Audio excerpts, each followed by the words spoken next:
안녕하세요, 여러분. 빅마켓 Think Simple입니다. 여러분, 챗 GPT랑 수다 떨고 AI로 그림 그리고 영상 만드실 게 저 멀리 발전소가 비명을 지르고 있다는 사실 알고 계셨나요? AI는 전기를 먹는 수준이 아니에요. 거의 전기 괴물이에요. 그런데 더 큰 문제는 그 엄청난 전기를 배달할 길이 지금 너무 낡았다는 거예요. 특히 미국은 지금 심각하거든요. 50년 넘은 노후 전선들이 AI가 쏘아대는 전기를 감당 못해서 터지기 직전이에요. 여기에 인생 역전 드라마를 쓴 한국 기업 하나가 등장해요. 한국에서 가장 먼저 전선을 만든 회사, 한때 완전히 망할 뻔했다가 다시 살아난 대한전선이에요. 그런데 말이에요. AI 대박이라며 모두가 주목하는 이 회사, 속을 들여다보니 우리가 몰랐던 애매한 진실들이 숨어 있거든요. 오늘 대한전선이 진짜 금맥인지 아니면 반짝이는 구리일 뿐인지 함께 알아보아요. 구독과 좋아요하고 같이 모아요. 이 영상은 투자 추천이 아닙니다. 공개된 정보를 바탕으로 한 정보 제공 및 교육용이며 특정 종목의 매수 매도 추천이 아닙니다. 투자 판단과 책임이 시청자 본인에게 있으며 본 채널은 투자 결과에 대해 어떠한 책임도 짓지 않습니다. AI가 전기를 엄청나게 먹는다는 사실 이제 다들 아시죠? 지금도 AI 데이터 센터 때문에 전기 모자라다고 난리인데 2030년에는 지금보다 무려 2배나 더 많은 전기가 필요할 거란 예측까지 나오고 있어요. 말 그대로 전력 비상사태예요.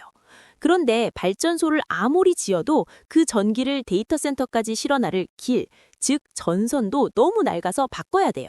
특히 전 세계 AI의 심장인 미국이 큰일이에요. 미국 전력망의 70% 이상이 설치된 지 25년이 넘었고 핵심 송전선 중 상당수는 50년이 훌쩍 지난 할아버지 전선들이에요. 고속도로로 치면 좁고 울퉁불퉁한 비포장도로 위에 최신 전기 슈퍼카들이 때로 몰려다니는 꼴이에요. 과부하가 걸리면 전선이 타발이거나 대규모 정전이 일어날 수도 있어요. 미국 정부도 발등에 불이 떨어졌어요. 돈이 얼마나 들더라도 이 낡은 전력 고속도로를 새로 깔아야 AI 시대를 제대로 열 수 있으니까요. 전기를 더 멀리, 더 많이, 그리고 더 안정적으로 보내기 위해선 이전보다 훨씬 굵고 성능 좋은 초고압 전선이 대량으로 필요해진 거예요. 결국 AI 붐은 GPU, 반도체, 발전소를 넘어 전선 대량 교체라는 거대한 물결을 불러일으키고 있어요. 자, 그럼 이 거대한 기회 앞에서 대한전선은 어떤 위치에 서 있을까요? 대한전선은 우리나라에서 가장 먼저 전선을 만든 회사예요. 1941년 아직 대한민국이라는 이름도 없던 시절에 조선전선이라는 이름으로 시작했어요. 한국 전선 산업의 할아버지라고 볼 수 있어요. 산업화 시대에는 전력망과 통신 인프라를 깔면서 나라의 성장과 함께 커온 기업이에요. 한때는 가전제품부터 건설까지 손대지 않은 사업이 거의 없을 정도로 거대했죠. 재계서열 상위권에 오르며 삼성, 현대와 어깨를 나란히 하던 시절도 있었어요. 그런데 2000년대 후반 운명이 급변해요. 무리한 해외 인수합병과 2008년 글로벌 금융위기가 겹치면서 회사가 크게 흔들렸어요. 빚이 눈덩이처럼 불어나 부채 비율이 한때 2400%를 넘을 정도로 위험해졌어요. 오너 일가인 설씨 집안은 경영권을 유지하기 어려워졌고 결국 2013년쯤 경영권을 내려놓고 채권단 관리 아래 들어갔어요. 많은 사람들이 대한전선은 이제 끝이다 라고 생각할 만큼 극적인 몰락이었어요. 그런데 2021년 이 노병의 운명을 통째로 바꾼 구원투수가 등장해요. 건설업 중심이던 호반그룹이 대한전선에 과감하게 손을 뻗었거든요. 당시에는 건설사가 왜 전선회사를 하며 갸웃대는 사람들이 많았어요. 하지만 호반은 인수 후 바로 행동에 나섰어요. 호반이 들어오자마자 한 일은 말 그대로 재무적 심폐소생술이었어요. 인수 완료 후 호반은 무상감자와 유상증자를 통해 부채를 대대적으로 정리하고 진짜 중요한 변화인 사업 방향도 바꾸기 시작했어요. 그럼 호반은 대한전선의 사업을 어떻게 바꾸었을까요? 대한전선의 사업을 한번 살펴봐요. 대한전선의 첫 번째 사업은 초고압 케이블이에요. 발전소에서 만든 전기를 수백 킬로미터 떨어진 도시나 데이터 센터까지 보내는 전력 고속도로 역할을 하거든요. 특히 230kV 이상의 초고압 제품군이 여기에 속해요. 쉽게 말해 전력판의 8차선 고속도로라고 봐요. 그리고 이렇게 높은 전압을 견디는 전선은 전 세계에서 몇 안 되는 회사만 만들 수 있어요. 특히 여기에는 HVDC, 즉 초고압 직류 송전 케이블이 핵심이에요. 이건 전선계의 슈퍼카라고 봐요. 전기를 멀리 보낼 때 새나가는 에너지를 획기적으로 줄여주는 최첨단 기술이에요. 둘째는 산업전선이에요. 공장, 건물, 일반 가정까지 전기를 공급하는 중저압 케이블이에요. 우리 일상에서 가장 흔히 보는 전선이죠. 셋째는 해저 케이블. 바다 밑으로 전기를 보내는 고난이도 제품으로 해상 풍력이나 국가 간 전력망 연결에 필수예요. 이 해저 케이블에도 HVDC 기술이 많이 적용돼요. 넷째는 나선 및 권선, 구리나 알루미늄을 가공한 기본 모재 사업이에요. 전선의 기본 재료를 역할하는 구리봉이나 코일 같은 거거든요.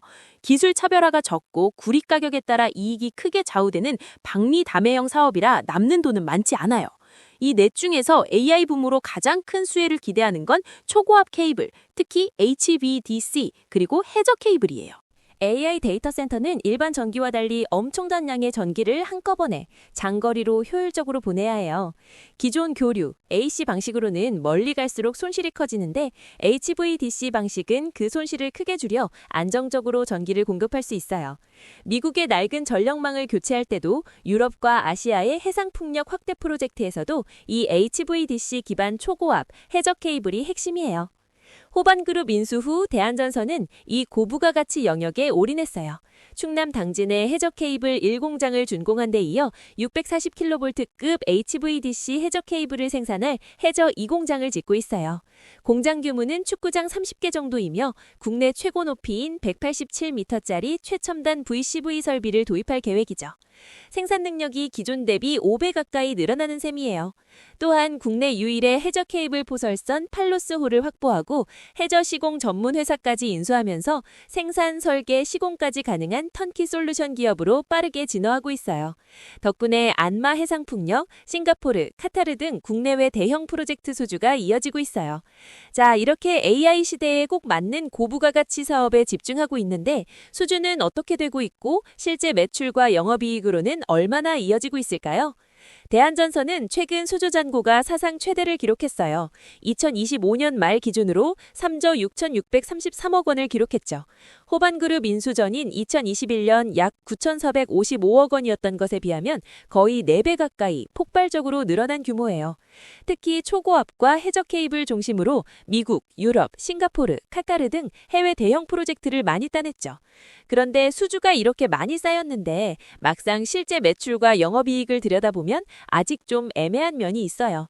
2025년 대한전선의 매출은 3조 6,360억 원, 영업이익은 1,286억 원으로 영업이익률은 약 3.5%예요. 고부가 가치 사업에 집중한다고 했는데 왜 이익률은 전선업계 평균 수준이지? 라는 의문이 생길 수밖에 없죠. 그 이유를 알기 위해 매출을 100달러로 가정하고 속사정을 자세히 살펴보아요. 나선 및 권선이 약 53달러, 전선 및 전력선이 약 25달러, 상품, 자체 생산하지 않고 다른 곳에서 사와서 파는 전선 관련 물건이 약 10달러, 기타가 12달러거든요. 여기서 보듯 나선 및 권선이 매출의 절반 이상을 차지하고 있어요. 이 부분은 기술 차별화가 적고 구리 가격에 따라 이익이 크게 저우되는 박리담의 사업이라 마진이 상당히 얇거든요. 쉽게 말해 수주는 미래형 첨단 전선으로 꽉 채웠는데 정작 지금 돈을 벌어다 주는 건 기술 차별화가 적고 구리 가격에 이익이 좌우되는 기초 소재 사업이라는 거예요. 왜 이런 차이가 날까요? 바로 전선업 특유의 시차 때문이에요. 전선은 주문받는다고 바로 돈이 들어오는 게 아니에요. 수주한 전선을 공장에서 뽑아내고 대에 실어 현장까지 보내고 실제로 땅이나 바다 밑에 묻는 시공 과정이 다 끝나야 비로소 매출로 기록돼요. 이 과정이 평균 2.5년에서 3년 정도 걸려요. 결과적으로 수주는 AI 붐과 전력망 교체 수요로 역대 최고를 찍고 있지만 아직 매출 대부분은 기존 저부가 나선 권선 사업이 끌고 가는 애매한 상황이에요. 이익률 개선은 시작됐지만 구조가 완전히 바뀌려면 조금 더 시간이 필요해 보여요. 자, 그럼 이 기다림의 시간 동안 우리가 반드시 체크해야 할 리스크는 없는지 함께 보죠. 첫 번째는 치열한 글로벌 경쟁이에요. AI 수혜를 받는 건 대한전선만이 아니에요. 세계 1, 2위인 유럽의 프리즈미안과 넥상스, 한국의 LS전선, 일본의 스미토모 등 쟁쟁한 경쟁자들이 이미 고마진 해저 케이블과 초고압 시장을 꽉 잡고 있어요. 이들은 수십 년 전부터 이 시장의 게임의 규칙을 만든 형님들이죠. 대한전선이 이제 막 당진의 대형 공장을 짓고 포설선 팔로스홀을 확보했다면 이들은 이미 경험과 기술, 납기 능력에 앞서 있어요. 이들 사이에서 점유율을 뺏어오려면 기술력과 가격, 신뢰도에서 치열한 싸움을 벌여야 해요. 게다가 LS전선과의 기술 유출 의혹 소송도 현재 진행 중이에요. LS전선이 자사 해저 케이블 설계 기술이 유출됐다며 대한전선을 상대로 경찰 수사가 진행되고 있거든요. 결과에 따라 민사소송으로 확대될 가능성도 있어서 이미지와 비용 측면에서 부담이 될 수 있어요. 두 번째는 구리 가격의 양날의검이에요. 전선 사업은 원재료인 구리 가격에 크게 영향을 받거든요. 구리값이 오르면 매출은 커 보이지만 반대로 급락하면 특히 나선 및 권선 비중이 높은 대한전선의 마진이 순식간에 줄어들어요. 가격이 너무 오르면 발주처가 프로젝트를 미루는 경우도 생기죠. 세 번째는 프로젝트 인식 지연과 실행 리스크예요. 대형 해외 프로젝트는 수주 후 실제 매출로 잡히기까지 2에서 3년이 걸리는데 중간에 환경 규제, 주민 반대, 기상 문제, 원가 상승 등이 발생하면 공사가 늦어지거나 손실이 날 수 있어요. 특히 미국 프로젝트는 규제가 까다로워서 더 조심해야 해요. 마지막으로 구조 전환 속도 문제예요. 호반그룹이 공격적으로 투자하고 있지만 고부가 사업, 즉 초고압 해저 케이블 비중이 아직 매출에서 20에서 30%대에 머물러 있어요. 저부가 나선 권선 사업에서 완전히 벗어나는데 시간이 더 걸릴 가능성이 있어요. 호반그룹의 자금력과 공장 확대는 분명 강력한 무기지만 이 리스크들을 잘 관리하지 못하면 AI 수혜가 잠깐 반짝이다 끝날 수도 있어요. 자, 대한전선 이야기 여기까지 들어보셨어요. 한때 망할 뻔했던 한국 최초 전선회사가 AI 시대야 전력 고속도로를 만들기 위해 다시 일어나고 있어요.